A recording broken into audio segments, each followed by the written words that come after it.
그 후보 출마 자격 부분에 대해서 좀 논란이 됐었잖아요. 네네. 그 부분과 관련해서 그 친청 쪽 최고위원이 네. 방송에 나와가지고 네. 막 송영길 우리 후보님께서 최고위원회에 들어오셔가지고 네. 박지원 뭐 최고위원한테 막 뭐라 하고 혼내고 막 그랬다. 네. 그러한 얘기가 있던데 맞아요?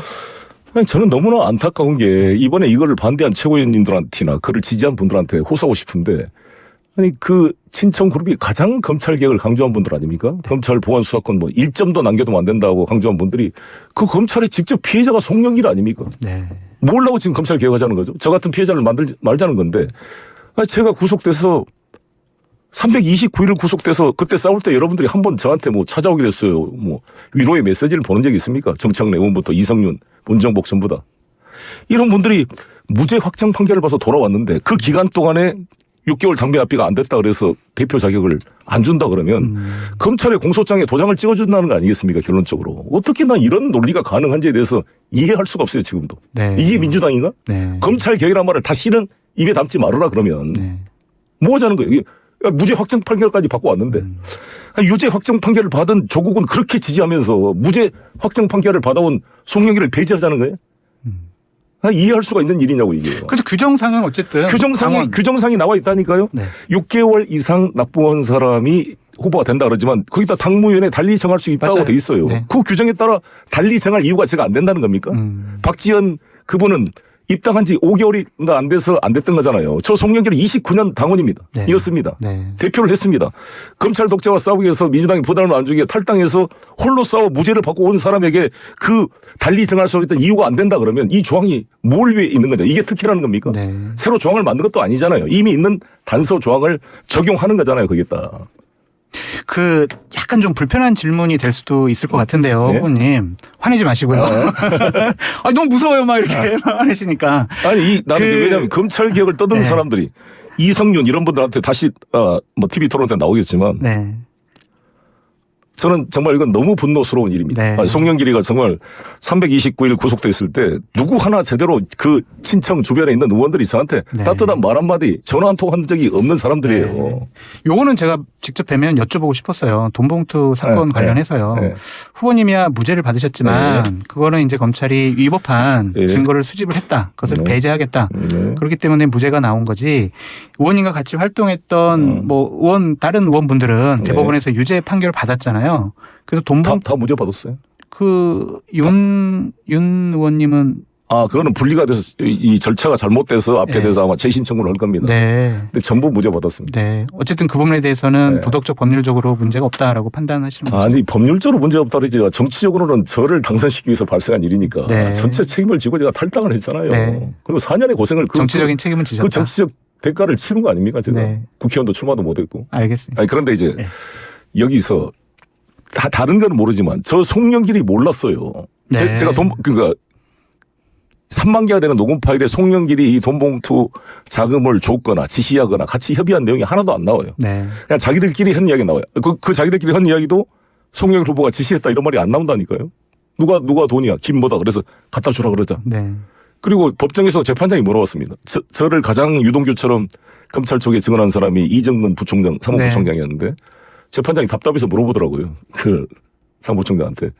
아니 증인은 여기 있는 이 피고인 송영길과 돈봉투권을 사전에 상의하거나 협의하거나 지시받은 바가 있습니까? 물어보니까 없습니다. 그러면.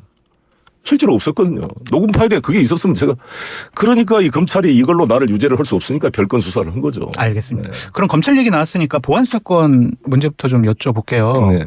후보님 보안사건 예외적으로 조금 좀 유지해야 된다라는 입장이세요? 아니면 완전히 폐지해야 아니 저는 된다고 이미 보안수사 요구권이 많이 보완이 됐기 때문에 네. 그걸로 가능하다고 생각합니다. 이게 보안수사권을 그 예외적인 경우를 위해서 그걸 주게 되면 그거를 핑계로 6천 명이 되는 검찰 쪽 수사관 조직을 유지할 핑계로 삼을 수가 있기 때문에 네. 이 수사기관을 나는 중수청으로 다 옮겨야 된다는 생각이거든요. 그렇죠. 약 6천 명이나 돼요 지금 검찰청 밑에 소위 맞습니다. 검사 계장들이 네, 검사 이 아까운 인력을 네. 수사 인력을 중수청으로 다 옮겨라. 네. 왜 거기다 이걸 놔둘 필요가 왜 있어요? 그리고 보안 수사 요구를 해가지고 경찰이 안 들으면 한 달 더 짧게 정할 수도 있고요. 안 되면 수사기관을 이첩시킬 수도 있고 징계 요구를 할 수 있도록 해놨습니다. 그 정도면 저는 경찰이 검찰에 통제될 수밖에 없고 지금 보안 수사권 놔두면 이 검사들이 사실 수사 능력이 무너졌어요. 네. 지금 검찰의 수준이. 그리고 서로 핑계를 댈 수가 있고 책임 소재가 불분명할 수가 있기 때문에 저는 경찰이 이걸 막고 중수청의 수사 역량을 보완하고 검찰이 현재 우리가 새로 만든 그 제도에 따라 충분히 커버할 수 있다 이렇게 봅니다. 전당대회 전에 이것이 입법화가 돼야 된다고 생각하세요? 아니면 후에 좀 하는 게 좋겠다라고 생각하세요? 뭐, 대통령께서는 좀 논의해봐라, 수기해봐라. 그건 뭐 내부 사정을 잘 모르겠어요. 그건 네. 법사위원회 원내대표가 어떻게 하고 있는지. 뭐 그건 어느 것이든 뭐 저는 별 문제 없다. 마치 이게 안 되면 난리가 나가처럼 빨리 막으자 막 이런 건 무슨 야당이 여당을 상대로 하는 그런 느낌으로 다가오고. 네. 또 이미 김민석 후보도 정부의 안으로 보안수사 요건 폐지한 걸 정리됐다 그러는데 굳이 뭐 또 논의될 게 있는가 싶은 생각도 있고 그렇습니다. 알겠습니다. 기탁금 논란이 최근에 조금 문제가 됐는데 이 기탁금을 4배 정도 상향한 거는 잘못됐다고 보세요? 잘못됐죠. 이게 네. 나는 왜 이렇게, 왜 저렇게 왜 이렇게 됐어요? 비싼지 저도 500만 원이었거든요. 옛날에. 네. 아마 이제 뭐 다른 이제 권리 당원 숫자가 160만 원 늘어서 그렇죠. 뭐 발송 메시지 비용 이런 게 맞습니다. 그런 당비도 많은데 당비로 보조해 주지. 제가 당대표라면 이거 청년 관성으로 청년 최고위원제도 반대하더니 네. 결국 기탁금까지도 이렇게 된 거에 대해서 유감입니다. 대통령께서 직접 좀 언급하셨잖아요. 당무 개입이라고 뭐 비판하는 쪽도 있는데 어떻게 아니 보세요? 당무에 다 의견을 진술할 권리가 있는데 이 정도 말할 수 있는 거죠. 왜 못해요? 법적으로 문제 없다. 예. 정치적으로도 문제 없다. 아니 뭐 대통령이 뒷방 뭐 어르신처럼 그렇게 가둬놓을 일이 아니잖아요. 일각에서는 원래 정치인 출신인데. 일각에서는 특정 뭐 청년 정치인을 도와주려고 한 거 아니냐 그러한 뭐 의심도 있는데 후보님 보시기에는 정말 트럼프 어떠세요? 대통령이 지금 미국 사는 거 보면 이거는 조족 지열 아닙니까? 네. 여기야 물론 우리 제도와 법이 다르긴 하지만 저는 대통령께서 원래 성남시장 때부터 구체적 사안에 대해서 자기 의견을 공개적으로 대중과 함께 공유하면서 저는 투명하게 일을 처리했다고 봅니다. 네.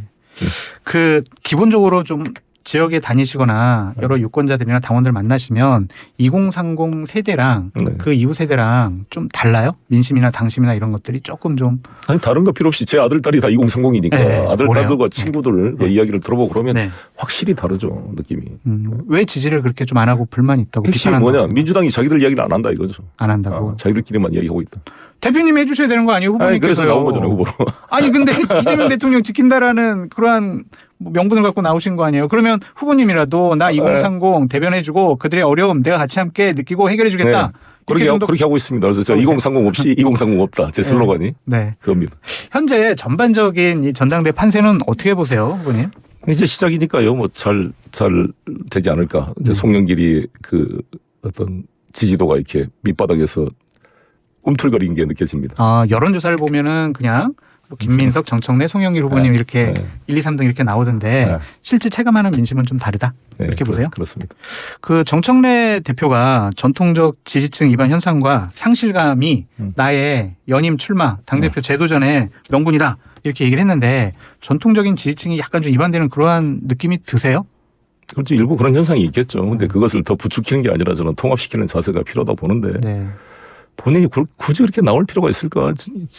대통령 임기 4년인데 한번 쉬었다가 또 입각제의도 있었다 그러는데 좀 입각을 해서 대통령을 돕다가 또 다음 기회를 모색할 수도 있을 텐데 굳이 저렇게 나와야 되는가에 대한 의문이 있는데 어떠겠어요? 본인의 결정인데. 원래 정청래 후보랑은 좀 친분이 있으세요? 친하세요? 아니면은 좀 약간 좀 거리감이 있으세요? 친하지는 않았지만 계속 친하세요? 초선 때부터 지금까지 몇 년입니까 벌써. 그 후보님께서 출마 선언을 하기 전에 정청래 이제 대표에게 당신 이번에 안 나오는 게 좋겠어라고 좀 직접 얘기해 보신 적은 없으세요? 그런 이야기는 모르겠어요. 못해요? 저는 이제 공개적으로 네. 본인의 판단이고 자유고 권리인데 네. 단지 저는